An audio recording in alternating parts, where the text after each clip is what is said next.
तर मित्रांनो, तुम्हाला पण प्रश्न पडला असेल की आमच्या ब्लॉगमध्ये रॉयल एनफील्ड काय करते. तर चला जाणून घेऊया.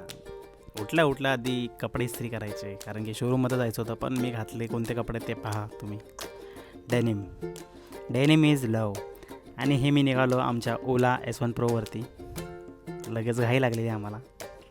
तर काय आहे ना, नवीन गाडीची बुकिंग झालेली. आम्हाला तर डिलिव्हरी घ्यायसाठी जायचं होतं. मी नंबर प्लेटसाठी थांबलेलो. आणि ही पाहू शकता तुम्ही आमची नवीन गाडी अशी चकचकाक धुतली जाते. एकदम मस्त, एकदम नवीन नवरीसारखी सजवतात तिला. आता शृंगार करतात तिला, पहिलं तर आंघोळी घालतात. आणि हे आमचं डॉक्युमेंटेशन चालू आहे. हां, एक नंबर सिग्नेचर करून आणि ह्या पडदा उघडला आहे. आणि एक नंबर बाईक वाटते, क्लासिक 350 स्टेल्थ ब्लॅक एडिशन. आता आमच्या मॅडमला मी स्टार्ट करायला बोलतो आणि तिचं लक्ष फोटो काढण्यात आहे. ठीक आहे बाबा, तिला काढू दे फोटो पहिला. आणि हे स्टार्ट झालं इंजिन. आपण इंजिन स्टार्ट करूया पहिलं. तर इंग्लिशनं स्टार्ट केलं, तर इंजिन स्टार्ट केलं.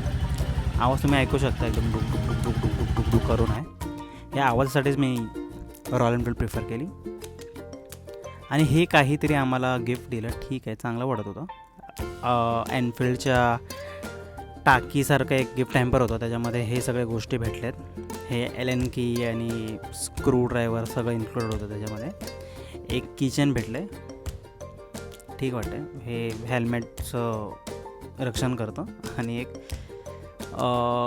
फ्रीजसाठी एक स्टिकर दिला, मॅग्नेटिक स्टिकर. आणि हे असं काही दिसतं. तर आता आपली रॉयल एनफील्ड बाहेर काढूया पहिला. तर बाहेर काढता काहीच माझी जरा हालत इथे नाही खराब झालेली. आता त्या लोकांनी कसं ठेवलं आहे पहा तुम्ही तिकडे. म्हणजे एकच असं दगड ठेवलं नाही, तर दगडवरून तुम्हाला एवढा रेडा काढायचा आहे. तर इथेच माझे 2 पाय हवेत गेले.